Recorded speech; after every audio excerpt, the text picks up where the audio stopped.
Hello दोस्तों, तो आप सबका बहुत बहुत स्वागत है गणेशा वर्ल्ड के इस यूट्यूब चैनल में। तो दोस्तों आज की जो वीडियो है, आज की वीडियो में हम पढ़ेंगे दोस्तों घर्षण कोण, एंगल ऑफ फ्रिक्शन। ठीक है, एंगल ऑफ फ्रिक्शन पढ़ेंगे। इसके बाद हम कोशिश करेंगे कि आज की जो वीडियो है उस वीडियो में हमारा ब्राह्म कोण भी कंप्लीट हो जाए। ठीक है, तो घर्षण कोण पढ़ेंगे और घर्षण कोण के बाद एक घर्षण कोण का जो सूत्र होता है वो सूत्र भी जो है ना हम निकालेंगे, तो बहुत अच्छे से करेंगे। तो आइए दोस्तों इसको समझते हैं। तो घर्षण कोण समझेंगे उसके लिए उससे पहले हम दोस्तों एक डायग्राम बनाएंगे। उससे पहले हम एक डायग्राम बनाएंगे और उसको सीखेंगे। तो दोस्तों हम क्या करते हैं, मान लेते हैं हमारे पास ये एक वस्तु है, हमारे पास मान लेते हैं ये हमारे पास ये कोई वस्तु है। ठीक है, इस वस्तु को दोस्तों हमने क्या किया है, इस वस्तु को हमने दोस्तों क्या किया है, एक क्षैतिज तल पर व्यवस्थित कर दिया। ये आपका एक क्षैतिज तल है और इस क्षैतिज तल पर हमने क्या किया है, इस वस्तु को क्या कर दिया है, व्यवस्थित कर दिया है। समझ पा रहे हो ना, ये कोई वस्तु है, इस वस्तु को हमने क्या कर दिया है, क्षैतिज तल पर व्यवस्थित कर दिया है, क्षैतिज तल पर व्यवस्थित कर दिया है। ठीक है, तो आप दोस्तों जानते ही हो कि जो वस्तु है, इस वस्तु का जो भार होगा, वस्तु का जो भार होता है वो वस्तु का भार हमेशा आपको पता है नीचे की ओर लगता है। तो ये वस्तु का भार है जो कहाँ की ओर लगेगा, नीचे की ओर लगेगा। और वस्तु का जो भार होता है वो क्या होता है, W, और W बराबर क्या होता है, mg। W बराबर क्या होता है, mg। ठीक है, वस्तु का जो द्रव्यमान होगा और ये गुरुत्वाकर्षण लगता है नीचे की ओर, तो ये mg हो गया। अब दोस्तों वस्तु का जो भार है नीचे की ओर लगा है, इसके जस्ट अपोजिट मतलब ऊपर की ओर भी एक बल लगता है ना, जिसे हम बोलते हैं अभिलंब प्रतिक्रिया बल। ठीक है, जिसको हम किससे व्यक्त करते हैं, R से। ठीक है, तो ये कौन सा बल होता है, प्रतिक्रिया बल होता है। क्या होता है, प्रतिक्रिया बल होता है। ठीक है, ये भी आप जानते हो। अब हम दोस्तों इसमें ये मान ले रहे हैं, अब इसमें दोस्तों हम क्या कर रहे हैं, मान ले रहे हैं कि ये जो वस्तु है, इस वस्तु पे हम दोस्तों क्या कर रहे हैं, वस्तु को इस तरफ खींच रहे हैं। ठीक है, वस्तु को हम कहाँ खींच रहे हैं, इस तरफ खींच रहे हैं। मतलब वस्तु पर एक हम जो बल लगा रहे हैं जिससे वस्तु यहाँ की ओर खींच रही है, यहाँ की ओर क्या हो रही है, वस्तु खींच रही है। तो आपको दोस्तों पता है, आप ये जानते हो कि जब वस्तु जिस ओर जाती है, मतलब वस्तु जिस ओर खींच रहे होते हैं, उस वस्तु के उस ओर खींचने में इस वस्तु और ये जो आपका क्षैतिज तल है, इन दोनों तलों के मध्य क्या लगता है, एक बल लगता है। ठीक है, आपने पढ़ा था एक घर्षण कोण पढ़ा था आपने, सॉरी घर्षण कोण तो अभी पढ़ रहे हैं, घर्षण बल मैंने आपको पढ़ा रखा है कि घर्षण बल क्या होता है कि दो वस्तुओं के तलों के मध्य लगता है। जैसे मान के चलो इस वस्तु को हम क्या कर रहे हैं, यहाँ की ओर खींच रहे हैं, और किस वस्तु पर रख कर खींच रहे हैं, इस वस्तु पर रख कर खींच रहे हैं। तो इन दोनों वस्तुओं के तल जो दिख रहे हैं ना, ये इसका तल और इसका तल, इन दोनों के तलों के मध्य एक बल लगता है जो घर्षण बल होता है, जो बाह्य बल के जस्ट कैसा होता है, विपरीत होता है। तो इस पर एक और जो है ना वो घर्षण बल लगेगा जो आपका इस दिशा में लगेगा, और जिसको हम किससे व्यक्त करते हैं, Fs से व्यक्त करते हैं, स्मॉल fs से व्यक्त करते हैं। तो ये तो आप जानते हो, ये तो आप जानते हो, ये तो आप समझते हो। तो मतलब किसी वस्तु को यदि हम क्षैतिज पर रख कर उस वस्तु को यदि धकेलें तो उस वस्तु पर 4 बल कार्य करते हैं। कितने बल कार्य करते हैं, 4 बल कार्य करते हैं। एक तो वस्तु का भार है ना, जो कहाँ की ओर लगेगा, नीचे की ओर लगेगा, और भार के जस्ट अपोजिट ऊपर की ओर लगता है एक बल, जिसे अभिलंब प्रतिक्रिया बल बोलते हैं, जिसको R से व्यक्त करते हैं। यहाँ पर हम वस्तु पे बाह्य बल लगाकर यहाँ की ओर खींच रहे हैं, तो ये आपका बाह्य बल हो जाएगा। और वस्तु के एक अपोजिट बल लगेगा जिसे हम बोलते हैं घर्षण बल। कौन सा बल बोलते हैं मेरे भाई,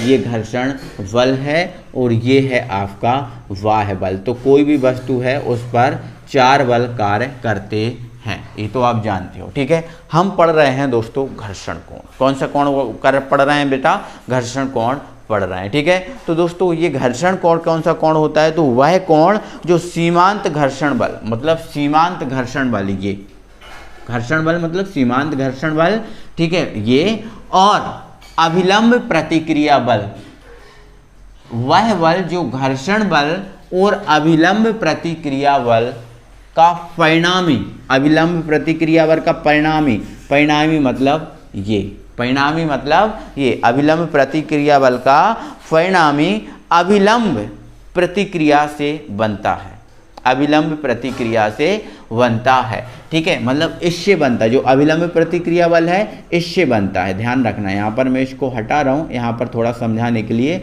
जो कहाँ से बनता है, अभिलंब प्रतिक्रिया बल से बनता है, यहाँ से बनता है। ठीक है, तो एक बार फिर से समझो मैं क्या कह रहा हूँ। वह कोण जो सीमांत घर्षण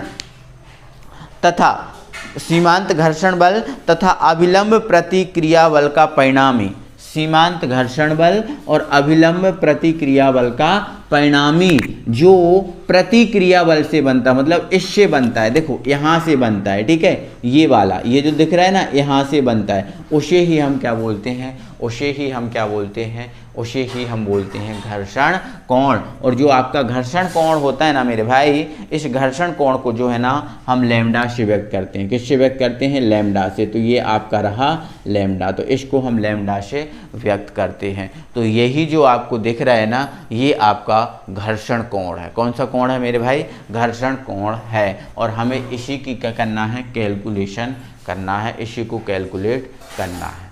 ठीक है, आपको पता है जब किसी वस्तु को हम किसी क्षैतिज तल पर रख देते हैं तो उस पर कितने बल कार्य करते हैं, 4 बल कार्य करते हैं। एक तो वस्तु का भार, मतलब वस्तु का भार W बराबर mg जो ऊर्ध्वाधर नीचे की ओर लगेगा। नेक्स्ट है आपका अभिलंब प्रतिक्रिया बल जो आपका R होगा जो ऊपर की ओर लगेगा। बाह्य बल जो होगा, बाह्य बल होगा F, और नेक्स्ट जो है रहेगा आपका सीमांत घर्षण बल F है, सीमांत घर्षण बल F है। ये 4 बल कार्य करेंगे। ठीक है, तो इतना तो आप जान गए हो, इतना तो आप समझ गए हो, इतना आपको कॉपी में अपनी नोट कर लेना है। अब हमारा जो अभिलंब प्रतिक्रिया बल, सॉरी घर्षण कोण है जो आपका क्या है, लैम्डा है। क्या है, लैम्डा है। इसकी हमें कैलकुलेशन करना है। ठीक है, इसकी हमें कैलकुलेशन करना है। तो इसके लिए दोस्तों हम क्या करते हैं, घर्षण जो कोण है या फिर हम कहें घर्षण बल और अभिलंब प्रतिक्रिया बल, ठीक है, को आधार मानते हैं और एक क्या करते हैं, त्रिभुज की गणना करते हैं। मान लो ये O है, मान लेते हैं ये, सॉरी A है, मान लेते हैं ये B है, और मान लेते हैं ये C है। तो हम क्या करते हैं दोस्तों, घर्षण कोण, कौन सा कोण, घर्षण कोण, घर्षण कोण और अभिलंब प्रतिक्रिया बल के आधार पर हम क्या करते हैं, एक चतुर्भुज की गणना कर लेते हैं। किसकी गणना कर लेते हैं, एक चतुर्भुज की गणना कर लेते हैं। तो ये हमारा चतुर्भुज बन गया है AOBC, AOBC चतुर्भुज बन चुका है। और इसमें दोस्तों हम क्या करते हैं, घर्षण कोण को कैलकुलेट करते हैं। तो दोस्तों हम इसमें देख पा रहा हो, ये आपको एक त्रिभुज दिख रहा है और ये आपको एक त्रिभुज दिख रहा है। यहाँ पर कितने त्रिभुज दिख गए आपको, 2 त्रिभुज दिख गए। तो हम त्रिभुज BOC में बात करेंगे। ठीक है, तो हम यहाँ पर लिख लेंगे कि त्रिभुज BOC में, त्रिभुज BOC में, अब त्रिभुज BOC में हम लगाएंगे tan थीटा। क्या लगाएंगे, tan थीटा। तो ये tan, अब थीटा तो हमारा क्या होता है, कोण होता है। ठीक है, क्या होता है, कोण। देखो आप देखो, जब भी ध्यान रखना दोस्तों, जब आपको क्या निकालना, देखो आपको ये चीज़ निकालनी है। आपको कौन सी चीज़ निकालनी है, ये वाली निकालनी है। ठीक है, क्या निकालना है, आपको कर्ण निकालना है। और जब भी आपको कर्ण निकालना हो तो आप लंब बटे आधार का सूत्र लगाते हैं, और लंब बटे आधार क्या होता है, tan थीटा होता है। आप बोलोगे सर आपने tan ही क्यों लगाया, साइन और जो है ना कॉस क्यों नहीं लगाया। तो दोस्तों जब भी आपको ये विकर्ण निकालना पड़े, देखो ये आपका त्रिभुज है, ये आपका त्रिभुज है BOC, तो ये हो गया आपका लंब और ये हो गया आपका आधार और ये हो गया कर्ण। तो जब भी आपको कर्ण निकाल, देखो हमें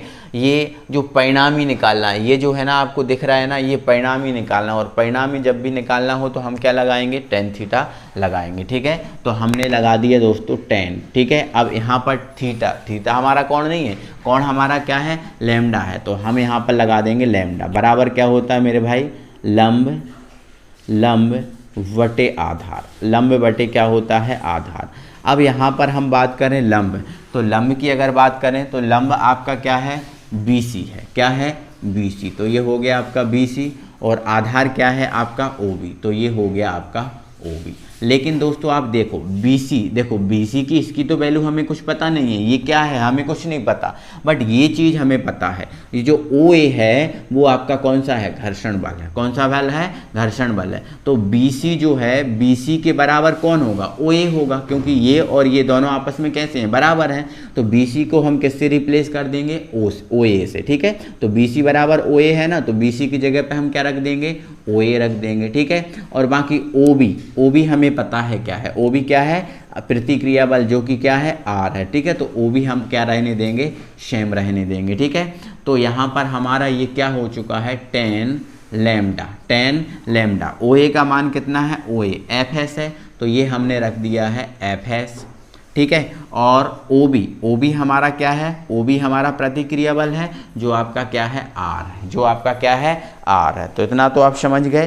तो हमें क्या करना है दोस्तों, हमें क्या करना है, यहाँ पर आगे आपको समझना है, हमें क्या करना है, 10 जो लैम्डा है इसकी वैल्यू कैलकुलेट करनी है। तो दोस्तों हमने क्या किया था, आगे आपको एक बात पढ़ा के रखी थी कि जो आपका घर्षण कोण है, क्या है, घर्षण कोण, और जो अभिलंब प्रतिक्रिया बल है, ठीक है, इन दोनों का जो अनुपात है वो स्थितिक घर्षण गुणांक कहलाता था। क्या कहलाता था, स्थितिक घर्षण गुणांक कहलाता था। मतलब FS/R जो है ना वो स्थितिक घर्षण गुणांक होता था, ठीक है। क्या होता था, स्थितिक घर्षण गुणांक ये होता था, स्थितिक घर्षण गुणांक होता था। तो इसकी जगह हम क्या रख देंगे, μS। जैसे ही हम μS रख देंगे तो 10 लैम्डा बराबर क्या हो जाएगा, μS हो जाएगा। μS क्या है, स्थितिक घर्षण गुणांक। तो 10 लैम्डा बराबर क्या हो गया, μS हो गया। और यही दोस्तों हमारा घर्षण कोण का मान है। ये आपका ऑब्जेक्ट में भी पूछा जा सकता है, और ऑब्जेक्ट में आपसे पूछा जाता है कि 10 लैम्डा इज इक्वल टू क्या, तो आपका क्या हो जाएगा आंसर, μS, या μS इज इक्वल टू क्या, तो 10 लैम्डा, जो आपका क्या है, घर्षण कोण है। तो यही आपको व्यंजक निर्मित करना था। तो इससे ये बात सिद्ध होती है, ठीक है, इससे ये बात सिद्ध होती है कि घर्षण कोण की स्पर्ज्या, देखो 10 होता है, 10 को हम क्या बोलते हैं, स्पर्ज्या बोलते हैं। क्या बोलते हैं, स्पर्ज्या, है ना, स्पर्ज्या बोलते हैं, ठीक है। तो और ये किसकी स्पर्ज्या है, ये क्या है, लैम्डा क्या है, घर्षण कोण है। तो अतः क्या हो जाएगा, घर्षण कोण की स्पर्ज्या, घर्षण कोण की क्या स्पर्ज्या स्थितिक घर्षण गुणांक के क्या होती है, बराबर होती है। स्थितिक घर्षण गुणांक के क्या होती है, बराबर होती है, ठीक है। तो ध्यान रखना है, यही चीज़ हमें यहाँ पर निकालनी थी। तो यहाँ से हमारे दो सूत्र निकल गए। 10 लैम्डा इज इक्वल टू क्या होता है, FS/R होता है, बट इसके इक्वल तो ये होता है, तो इसकी इक्वल हमने ये रख दिया, तो ये हमारा सिद्ध हो गया। तो ये हमारा दोस्तों घर्षण कोण जो है ना वो कंप्लीट हो चुका है। आई होप आप समझ गए होंगे, किसी को दिक्कत नहीं होगी।